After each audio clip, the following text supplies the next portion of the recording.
और उन्होंने मेरे ख्याल से ज़्यादा सीटों पे अपने उम्मीदवार उतार दिए।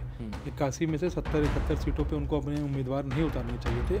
उनको मेरे ख्याल से 20-25 सीटों पे ही उनको केंद्रित रहना चाहिए था। उनको लगा कि लोग जेएमएम से उदास हो गए हैं और बीजेपी का चांस नहीं है, लेकिन जो रिज़ल्ट आए हैं, जो नतीजे आए हैं, जो रुझान हम लोग अब नतीजों में ही तब्दील हो रहे हैं, वो वोट बटे नहीं। बीजेपी ने भी बहुत ज़बरदस्त कैंपेनिंग की, हेमंत बिस्वा शर्मा को उतार के रखा, बाद में फिर शिवराज सिंह चौहान भी गए, प्रधानमंत्री भी जाते थे, योगी जाते थे, अमित शाह जी गए, तो ये सब स्टॉल वॉट।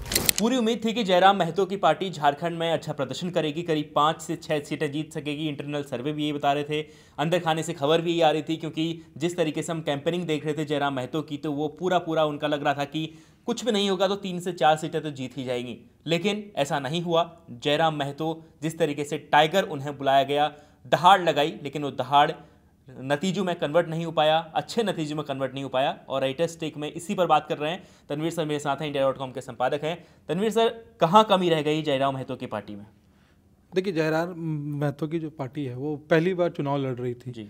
और उनके पास फंड की भी कमी रही है। ऐसा नहीं है कि उनके पास बहुत कोई उनको बैकिंग थी उनकी, और उन्होंने मेरे ख्याल से ज़्यादा सीटों पे अपने उम्मीदवार उतार दिए। 81 में से 70-71 सीटों पे उनको अपने उम्मीदवार नहीं उतारने चाहिए थे। उनको मेरे ख्याल से 20-25 सीटों पे ही उनको केंद्रित रहना चाहिए था। जैसे जब वो लोकसभा के चुनाव लड़े थे तो 7 सीटों पे लड़े थे। उन 7 सीटों में उनका प्रदर्शन 6 में अच्छा रहा था। उन 6 सीटों के अराउंड ही वो अपने उम्मीदवार उतारते कि भाई वो जो जल्दबाजी, एक तरीके से जल्दबाजी करी, उन थोड़ा ज़्यादा ओवर एम्बिशियस हो गए। मे बी उनको लगा कि वो केजरीवाल बन जाएंगे। तो क्योंकि झारखंड में मतलब उनको लगा कि लोग जेएमएम से उदास हो गए हैं और बीजेपी का चांस नहीं है, लेकिन जो रिज़ल्ट आए हैं, जो नतीजे आए हैं, जो रुझान हम लोग अब नतीजों में ही तब्दील हो रहे हैं, वो तो उसमें आप देखिए कि 51 सीटों पे तकरीबन 51 पे जेएमएम प्लस का परचम लहरा रहा है, 29 पे बीजेपी आगे, अदर्स को केवल 1 सीटें मिली हैं। और ये ध्यान देने वाली बात है कि ये दोनों पार्टी है, जो दोनों इंडिया ब्लॉक और एनडीए है, ये दोनों गेन कर रहे हैं। अदर्स का ही नुकसान हुआ है। अदर्स पिछले बार से इस बार, अदर्स ने पिछले बार 6 सीटें जीती थी, वो इस बार केवल 1 सीटों पे है, तो उनको 5 सीटों का नुकसान हुआ। वो जो 5 सीटें जो हैं वो 3 इंडिया ब्लॉक में जाके जुड़ रही हैं और 2 बीजेपी में जुड़ रही हैं। उसमें से एक अदर्स की सीट वो रघुवर प्रसाद दास के अगेंस्ट में जो लड़े थे सरयू राय, उनकी भी है, जो इस बार जाके जिन जेडीयू से लड़ रहे हैं।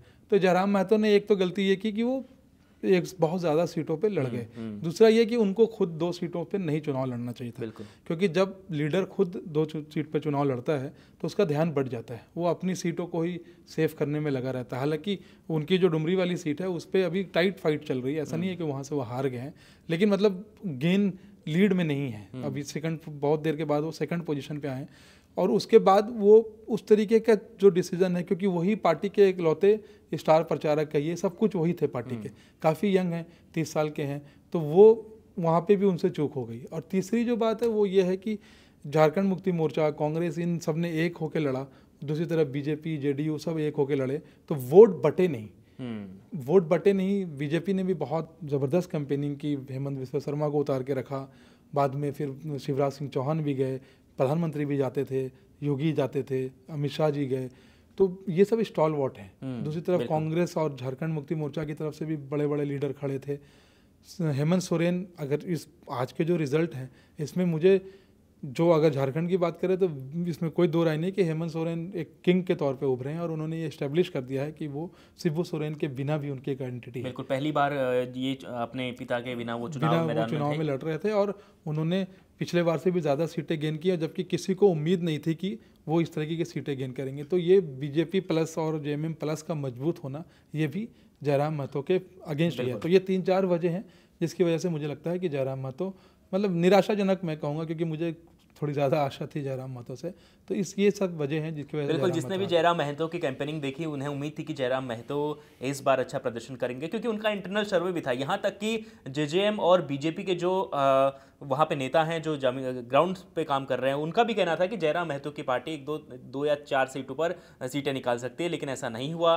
बहुत सारी चीज़ें होती हैं चुनाव में, जिस तरीके से बीजेपी पूरे अपने उनका दिल्ली से लेकर रांची तक का उनका पूरा कैंपेनिंग चल रहा था, सारे नेता जुटे हुए थे और बड़ी पावर थी। वहीं पर जेएमएम के पास, वो अभी सत्ता में थे तो उनके पास एक तरीके से उसका फ़ायदा भी उन्हें मिला, उनके पास जो उन्होंने अपने अंतिम वक्त में काम किया उसके फ़ायदे मिले, और इस बीच जयराम महतो की पार्टी जो है वो बुरी तरह हार गई। और पहली बार चुनाव लड़ रही थी और पहली बार चुनाव लड़ने में अगर 1 या 2 सीट निकालती तो अच्छा प्रदर्शन माना जाता, लेकिन फिलहाल उनकी पार्टी को कुछ मिलता हुआ दिखाई नहीं दे रहा है। अगर 1 या 2 सीट आखिरी तक जीत जाती है तो फिर माना जाएगा कि वो ठीक ठाक प्रदर्शन में रहेंगे। लगातार हम आपको कवरेज बता रहे हैं कि कौन कहाँ से हारा है, हार के क्या कारण रहे हैं। अब आप बताइए कि जयराम महतो के हार के क्या कारण है, कमेंट कर जरूर बताएं। जयराम महतो के दर्शक हमारे India.com पे लगातार जो उनको देखते हैं, उनके समर्थक जो हैं हमारे साथ लगातार बने हुए हैं कुछ दिनों से। तो आप बताइए जो जयराम महतो के समर्थक हैं, जो झारखंड चुनाव पर रुचि रखते हैं, वो बताइए कि कहाँ कमी रह गई है उनकी। कमेंट कर जरूर बताएं और देखते रहें India.com।